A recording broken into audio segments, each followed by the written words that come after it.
going on, everyone? The Los Angeles Lakers could really use this trade, especially with Anthony Davis's absence, right? They are heavily reliant on LeBron James and Russell Westbrook now to try to keep this ship afloat until Anthony Davis can return. Rob Pelinka is doing his due diligence, trying to work out some sort of deal, some sort of trade. But how does Rob Pelinka perceive this? Does he look at this as like, okay, we need to make a move. Let's make a move that we would make regardless if Anthony Davis was here and playing.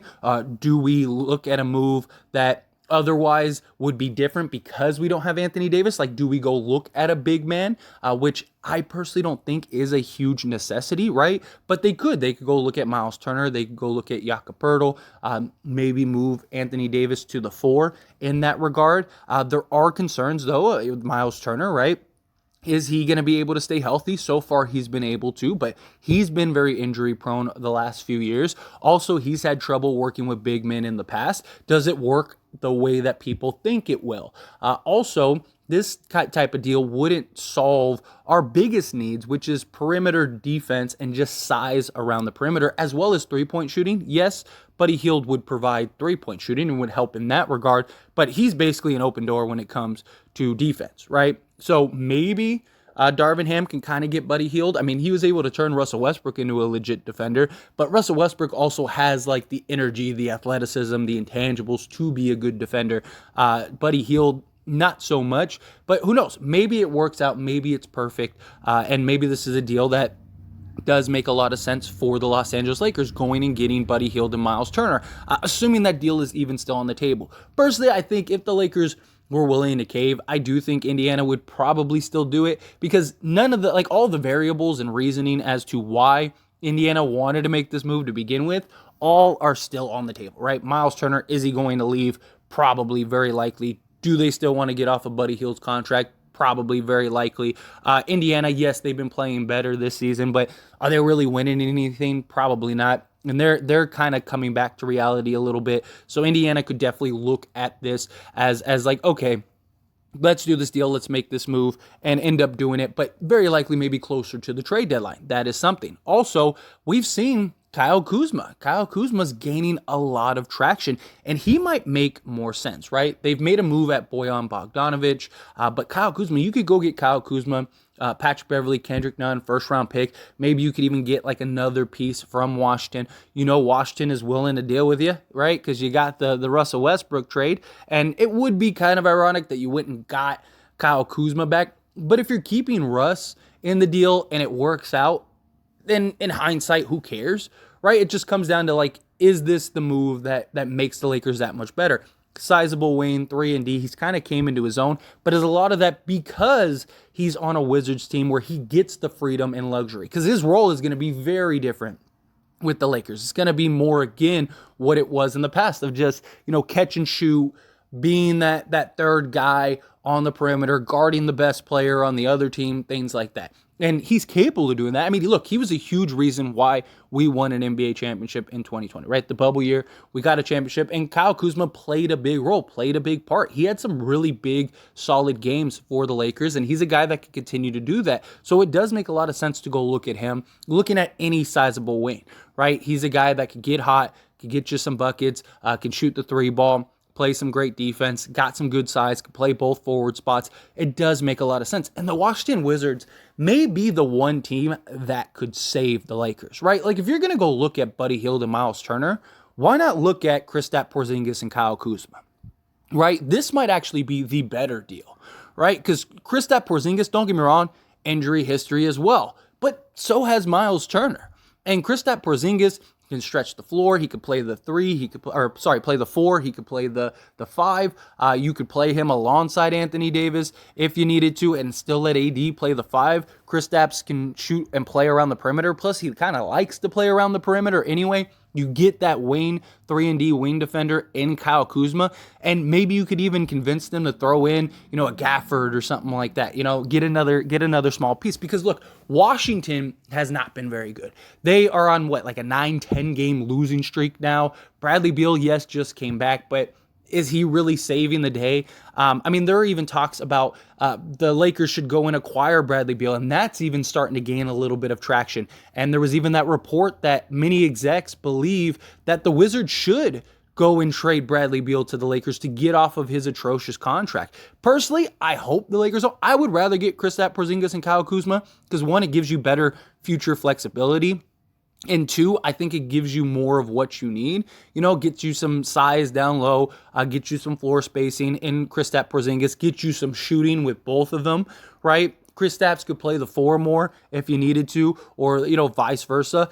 And I just think that this would be a better package to look at, right? Than going and getting a Bradley Beal or maybe even Buddy Hield and Miles Turner. Look, Buddy Hield is definitely the better three-point shooter than both of these guys, but these two guys wouldn't be far off. Miles Turner has kind of came back to reality the last few games. He hasn't been, he was off to an insane start to begin the season and just kind of cooled off. But these two guys are still putting up productions. These two guys are kind of been trying to carry the Wizards. The Wizards just don't have the talent, just don't have the pieces. They also have had a lot of injuries. And so it's kind of one of those things where it's like, what do you do? Maybe you could get these two, and maybe you could get like a Will Barton or something and get another sizable 3-and-D guy. In this case, you would have to unload Russ, right? So if you could do that, unload Russ. But Washington might look at it as like, well, we clear off all of our salary, and next season we can kind of try to rebuild, retool around Bradley Beal. That could be an option. That could be something enticing. We get a first-round pick in the deal, maybe a couple seconds. I wouldn't want to give up both firsts for these guys because there are a lot of risk, a lot of concerns. Not just that, does Kyle Kuzma want to be here? He could just leave, right? Like, he's said some unfavorable things about the Lakers, where he's talked about, hey, I have more freedom here, basically. I don't want to be in LeBron and AD shadow again. Like, that is something that is definitely of concern. Like, do the Lakers see Kyle Kuzma and go, okay, well, he wants to be here, and does Kyle Kuzma really want to be there? And if you could do it for one first, then you'd still have Patrick Beverley, you'd still have Kendrick Nunn, and you'd still have a first-round pick, so you could go make that deal. You could even go get, if you wanted to, go still get Bojan Bogdanovic or something else. Because at that point, if you got these two guys, you're still you might as well go all in, right? So if they want an unprotected first, you give them the unprotected first, give them Patrick Beverley, give them Kendrick Nunn, get Bojan Bogdanovic. You could even just go big if you wanted to.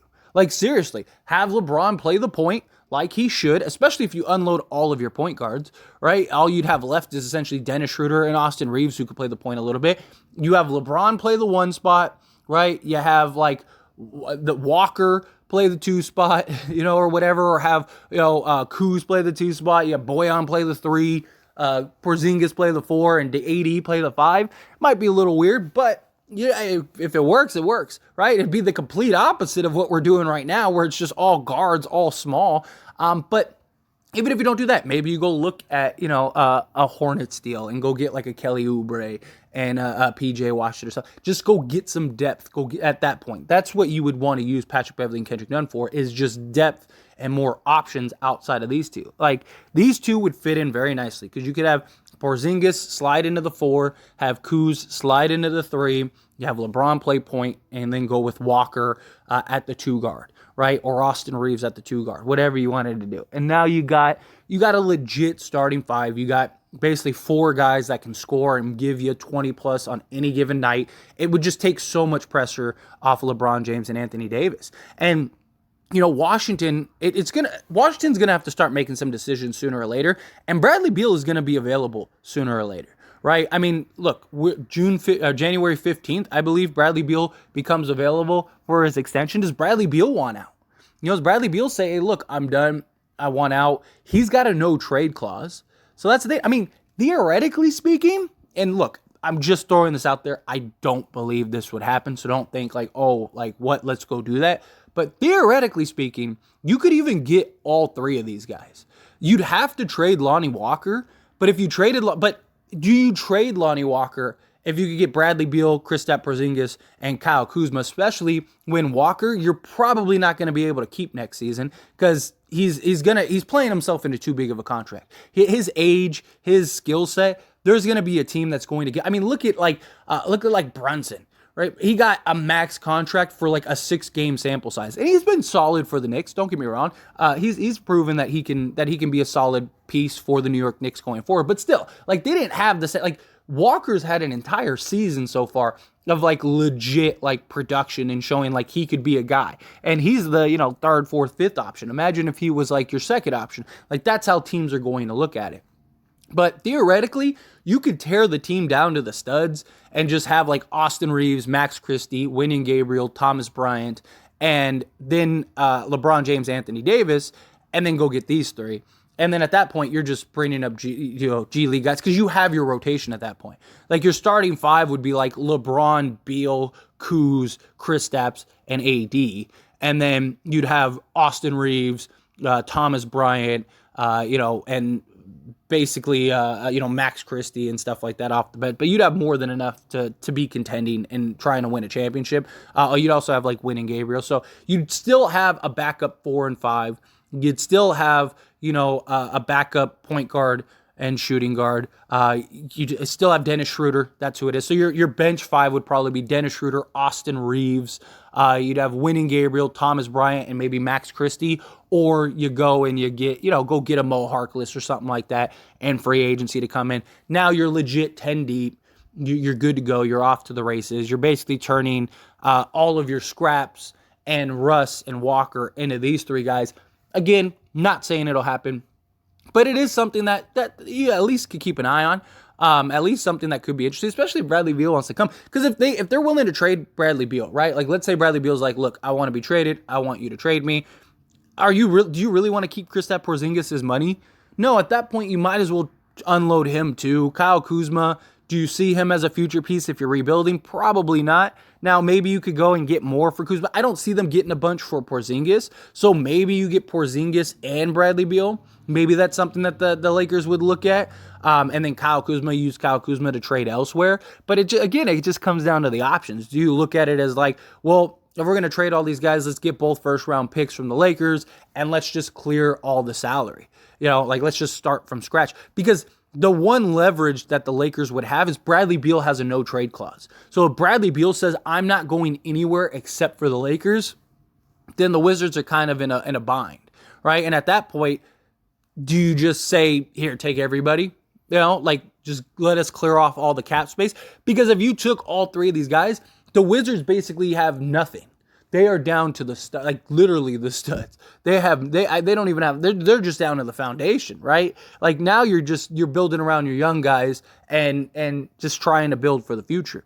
And to be honest, even if Bradley Beal did become available, how many teams are lining up to trade for him and give up a bunch of assets, right? Injury history, terrible contract, especially towards that back end. I mean, he's making like $50+ million a year beginning next season, right? And so, is that something like how many teams are looking going, man, Bradley Beal's the missing piece we need?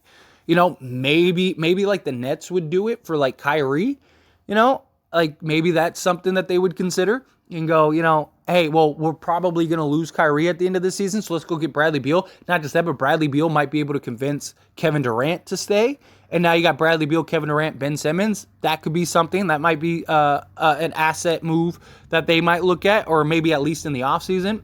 I don't know. It's interesting, but the Washington Wizards may have the answers the Lakers are looking for. But we'll see. We'll see how it goes. Anyway, as always, this is a discussion, so I pass question. You let me know your thoughts and opinions down in the comments section below. What do you think? Would you love this deal? Would you hate this deal? Would you want to go and get all three? Would you just want Kristaps and Kuzma? Would you want, like maybe Beal and Kristaps or Beal and Kuzma? What kind of combination of these three would you want? I'd love to hear your thoughts and opinions. Let me know down in the comments section below.